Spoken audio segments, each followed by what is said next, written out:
Sanksi terhadap De Jong sudah diumumkan. Sanksi telah dijatuhkan kepada Frenkie De Jong setelah gelandang FC Barcelona itu diusir pada menit ke-90 final Piala Super Spanyol karena melakukan pelanggaran terhadap penyerang Real Madrid, Kylian Mbappe. Keputusan wasit, yang dibuat oleh petugas lapangan Jose Luis Munuera Montero tanpa adanya peninjauan ulang dari tim VAR, memicu tindakan disiplin dari hakim tunggal kompetisi non-profesional RFEF yang memutuskan sanksi yang akan diterapkan pada hari Selasa kemarin. Skorsing satu pertandingan untuk perilaku kekerasan selama pertandingan atau sebagai konsekuensi langsung dari insiden apapun dalam pertandingan, dengan denda tambahan sesuai pasal 52, tulis hakim tersebut. De Jong harus menjalani skorsingnya di pertandingan berikutnya, sesuai dengan pasal 56. Poin pertama menjelaskan bahwa, skorsing untuk pertandingan yang berasal dari Piala Super Spanyol, terlepas dari tingkat keparahannya, akan mengakibatkan larangan bermain, berpartisipasi, mengakses lapangan permainan, bangku cadangan, dan area ruang ganti, untuk sejumlah pertandingan yang dicakup oleh sanksi tersebut, sesuai urutan kejadiannya, bahkan jika, karena perubahan jadwal, penundaan, pertandingan ulang, atau keadaan lain apapun, urutan yang ditetapkan pada awal kompetisi telah diubah. Ini semua berarti bahwa De Jong akan menjalani hukuman skorsingnya di babak 16 besar Copa del Rey Kamis depan, yang akan dimainkan Barca di Santander melawan Racing, dalam pertandingan sistem gugur. Dengan demikian, Hansi Flick, pelatih Barca, dapat mengandalkan pemain asal Belanda itu untuk pertandingan Liga minggu depan di San Sebastian melawan Real Sociedad. Flick akan melakukan perubahan besar pada susunan pemain intinya untuk laga Copa del Rey melawan Racing. Setelah mengamankan Piala Super Spanyol, Barcelona kini mengalihkan perhatian penuh mereka kembali ke kompetisi piala domestik, di mana Blaugrana akan menghadapi Racing Santander di babak 16 besar Copa del Rey. Hansi Flick diperkirakan akan melakukan beberapa perubahan pada susunan pemain inti karena ia ingin mengatur menit bermain dan menjaga kebugaran skuadnya. Rotasi pemain menjadi pertimbangan utama Flick setelah kampanye Piala Super yang intens. Ia menyadari beban fisik yang ditanggung para pemain kuncinya dan melihat Copa del Rey sebagai kesempatan untuk melibatkan pemain lain yang telah sabar menunggu kesempatan mereka. Salah satu topik pembicaraan terbesar menjelang perjalanan ke Santander adalah seputar situasi penjaga gawang. Masih ada ketidakpastian apakah Szczęsny akan kembali menawarkan tempatnya kepada Marc-Andre ter Stegen, seperti yang pernah terjadi sebelumnya, atau apakah Flick sendiri akan turun tangan dan membuat keputusan tegas. Isu ini menjadi semakin penting mengingat masa depan ter Stegen juga sedang dibahas selama jendela transfer musim dingin ini. Di lini pertahanan, Jofre Torrens diperkirakan akan kembali tersedia setelah bermain sebagai bek kiri melawan CD Guadalajara. Pilihan lain yang patut diperhatikan adalah Ronald Araujo, yang diberi kesempatan bermain di final Piala Super Spanyol. Flick ingin pemain Uruguay itu merasa sepenuhnya terlibat, dan pertandingan mendatang bisa menjadi kesempatan sempurna baginya untuk membangun ritme dan kepercayaan diri. Lini tengah kemungkinan akan mengalami perombakan paling dramatis. Frenkie De Jong, Pedri, dan Fermin saat ini membentuk tulang punggung tim, tetapi Flick sedang mempertimbangkan pemain-pemain baru. Marc Bernal, Marc Casado, dan Dani Olmo semuanya merupakan kandidat kuat untuk tampil.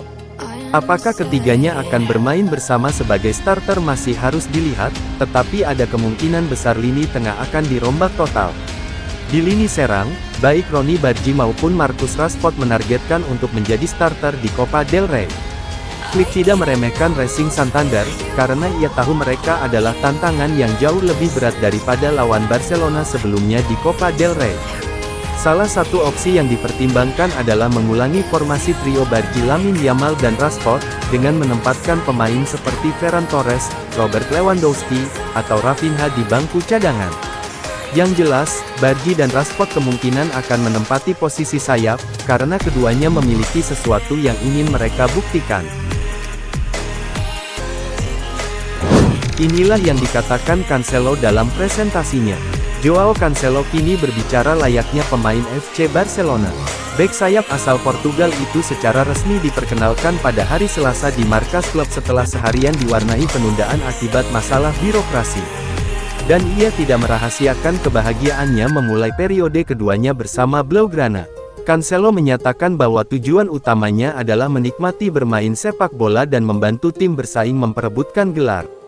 Pemain internasional Portugal itu menyoroti bakat yang dimiliki skuad dan menegaskan bahwa ia kembali ke Barca dengan ambisi untuk berkontribusi dan berbagi pengalamannya pada titik krusial musim ini. "Saya datang untuk mencoba membantu dan, jika memungkinkan, memenangkan gelar," katanya. Sang pesepak bola menjelaskan bahwa keputusannya sangat dipengaruhi oleh keluarganya dan ikatan emosional yang dimilikinya dengan klub dan kota Barcelona. Ia mengakui bahwa baik pasangannya maupun anak-anaknya sangat gembira dengan kemungkinan untuk kembali dan menyebutkan legenda Barca seperti Dani Alves dan Ronaldinho sebagai bagian dari ikatan khusus yang dirasakannya terhadap klub tersebut. Cancelo juga menceritakan pengalamannya beberapa hari sebelum kesepakatan itu selesai. Dia mengakui bahwa panggilan Deco sangat menentukan dan dia memutuskan untuk menunda tawaran lain untuk menunggu Barca selama yang diperlukan. Dia menggambarkan penantian itu agak menegangkan, tetapi mengatakan bahwa pada akhirnya itu hanya menjadi cerita lucu. Ia mengkonfirmasi bahwa ia telah berbicara dengan Hansi Flick, meskipun tanpa membahas detail taktis. Ia menyatakan kesediaannya untuk bermain di posisi manapun yang dianggap perlu oleh pelatih, menyoroti fleksibilitasnya. Meskipun ia mengakui bahwa ia merasa sangat nyaman bermain sebagai bek kanan atau kiri. Terakhir, Cancelo memberikan pujian tinggi kepada para pemain muda tim, terutama Lamine Yamal. Ia menyatakan bahwa lulusan akademi tersebut termasuk di antara pemain terbaik di dunia, menyoroti kepribadiannya dalam menghadapi tekanan mengenakan jersey nomor 10, dan mengungkapkan kegembiraannya atas kemungkinan untuk berinteraksi dengannya di lapangan. Pemain Portugal itu mengakhiri presentasinya dengan menyampaikan antusiasme, ambisi, dan keinginan untuk segera bergabung dengan rekan-rekan barunya, yang akan berlatih bersamanya untuk pertama kalinya pada hari Rabu ini. Hansi Flick memblokir kepergian calon bintang Barcelona, Ronny Bargi. Menurut kabar terbaru dari Sport, meskipun ada minat kuat dari beberapa klub, manajer Barcelona Hansi Flick telah menutup pintu bagi kemungkinan kepergian Ronny Bargi selama jendela transfer Januari ini. Barcelona dilaporkan telah dibanjiri tawaran pinjaman untuk pemain sayap muda tersebut dalam beberapa pekan terakhir. Klub-klub top di seluruh Eropa secara aktif berupaya memperkuat opsi pemain sayap mereka, dan nama Bargi dengan cepat naik dalam daftar incaran mereka. Meskipun waktu bermainnya terbatas di bulan-bulan awal musim, profilnya terus menarik perhatian. Klub-klub seperti Porto telah melakukan pendekatan langsung ke Barcelona, dengan harapan dapat mengamankan pemain Swedia itu dengan status pinjaman jangka pendek. Namun, respons dari klub Katalan tersebut sangat tegas. Tidak ada keraguan, tidak ada perdebatan internal, dan tidak ada ruang untuk negosiasi. Barcelona sama sekali tidak pernah mempertimbangkan untuk membiarkan pemain sayap itu pergi di tengah musim. Flick sepenuhnya sejalan dengan Departemen Olahraga, dan keduanya melihat Bargi sebagai bagian penting dari skuad ke depannya. Pertandingan-pertandingan terakhir telah memberikan sedikit petunjuk tentang pemikiran Flick. Melawan Athletic Club di semifinal Piala Super Spanyol, Bargi diberi kesempatan untuk menunjukkan kemampuannya. Dari sudut pandang finansial, pinjaman juga tidak akan banyak berpengaruh, karena Bargi menerima gaji yang sangat sederhana, dan bahkan jika klub lain setuju untuk menanggung setengahnya, dampaknya terhadap tagihan gaji Barcelona dan situasi finansial fair play akan minimal. Meskipun Lamine Yamal masih berada di atasnya dalam urutan prioritas, Bargi terus belajar, berkembang, dan menyerap segala sesuatu di sekitarnya.